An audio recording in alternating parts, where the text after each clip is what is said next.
Hey there, tubers, Redneck Brian here. Just out with the Honda, and I'm just looking at different ideas on how to mount two GM alternators to the underside of the Honda. I've actually just thought of an idea that actually might work. I'm not 100% sure yet, I'm just looking at it.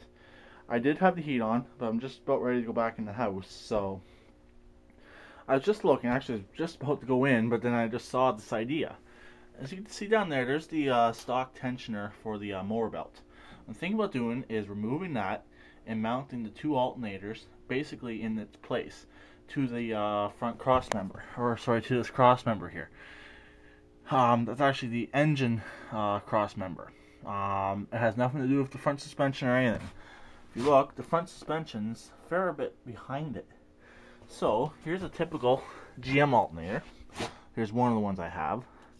If you line it up, even what it will work is if you invert them. If you invert the alternator, just think about that underneath and back a little bit more. Actually, back quite a bit more. I'm going to try to get it back as far as I can. I may not be able to.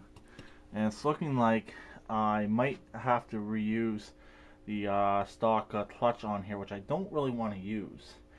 But if I have to, I will. A few people are saying, well, just use that and then you can turn on and off the alternators. It's actually not a bad idea. I just took 6 bolts out of it, but I can easily put them back in.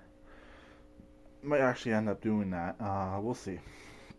Or I can mount them even lower, because this thing has very, very good ground clearance. And worst comes worst, I'll just put a skid plate underneath them. So, what I'm thinking about doing is mounting both alternators like this.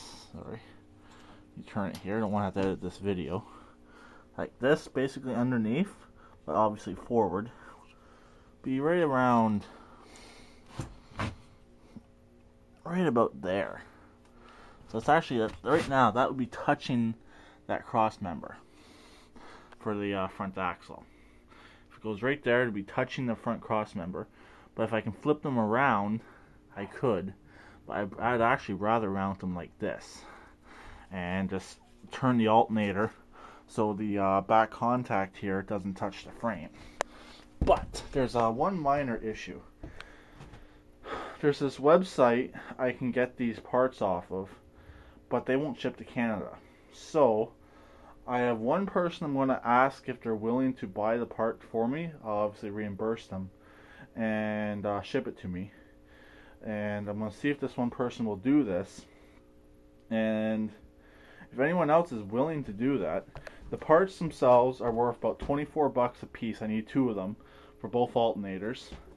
And it's from a website called the Epicenter. It's not a bad site, but they don't ship international, which sucks. So I've asked this once before, but this was quite a few years ago when I was originally going to build a homemade generator.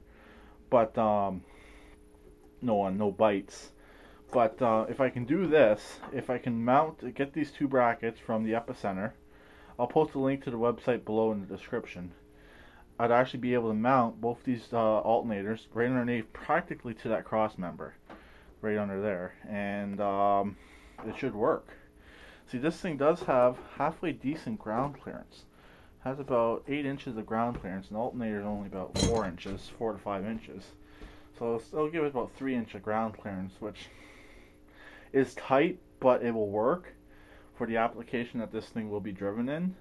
And like I said, I can just put a skid plate in, or I'll just try my best to get the alternators up as high as I can, which shouldn't be too hard to do. So, and you might be asking, just make my own bracket. I was thinking about that, but to make my own bracket, it would actually be easier to try and buy these brackets than it would be to make a bracket. Also, I need one more thing, but it's not as important. I need one of these plugs right here. It's basically the control plug. It's a 3-pin. I got one more person I could ask, see if he has any extra ones on some junk vehicles. I got one right there. I don't think I have an extra one.